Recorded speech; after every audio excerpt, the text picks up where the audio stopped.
If there's one thing that people can do to think about their sustainability journey, it's just to educate themselves. I still learn every day about the ways that we can help our impact on the ecosystem.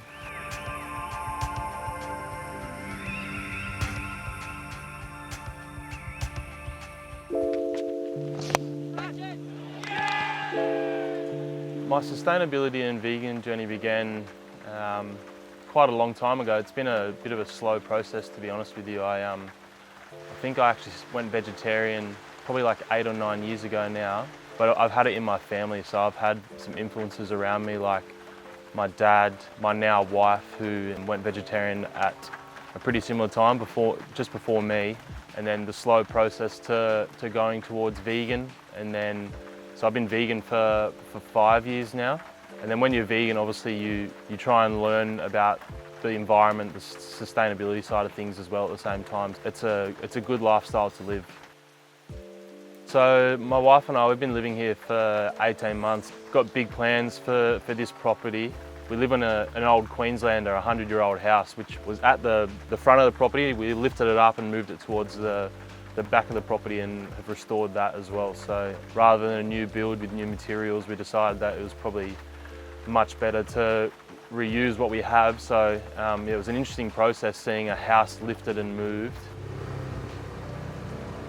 We used to live in Adelaide and we had a small property there. We rescued one goat. It was a Christmas present from Harriet's mum, and we later found out, probably 2 weeks later, that it was pregnant. I was on tour actually. Harriet had to help the goat give birth. So we've got 3 goats now. They made the journey from Adelaide to here, which was a 2-day journey in the back of a trailer, but they're pretty happy here now grazing. We've got Molly, who's the mother, and Flora and Woody, who are the children. This is Molly, this is Mama. Hey? We've got 2 rescue dogs as well, and there are some cows on the property as well. My plans for this property are restoring it to its natural vegetation, what it used to be like.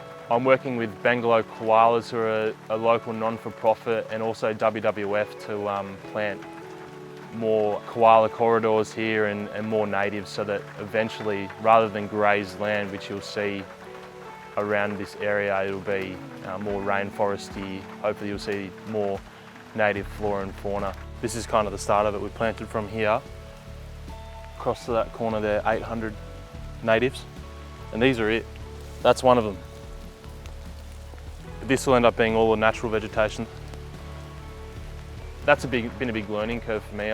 Most of the stuff you see on this property will be edibles, definitely natives. We've actually restored an old horse stable. Plans to be a community artist space, or even just a space for any creatives. Obviously it's a well-known area for creatives is Byron Bay. We actually have a resident artist in here at the moment, so we have 2 spaces where they can do whatever they want in there, and then there's a gallery space as well, if there's ever any workshops or openings. Plan is to eventually go off-grid and grow all our own food here, and we try and source local from Bangalow farmers as well. If there's one thing that people can do to think about their sustainability journey, it's just to educate themselves. I still learn every day about the ways that we can help our impact on the ecosystem. A lot of this land around here has been grazed for so long and it's pretty bare, so my plans for this property in particular are to learn and educate myself on what it used to look like when it was just natives.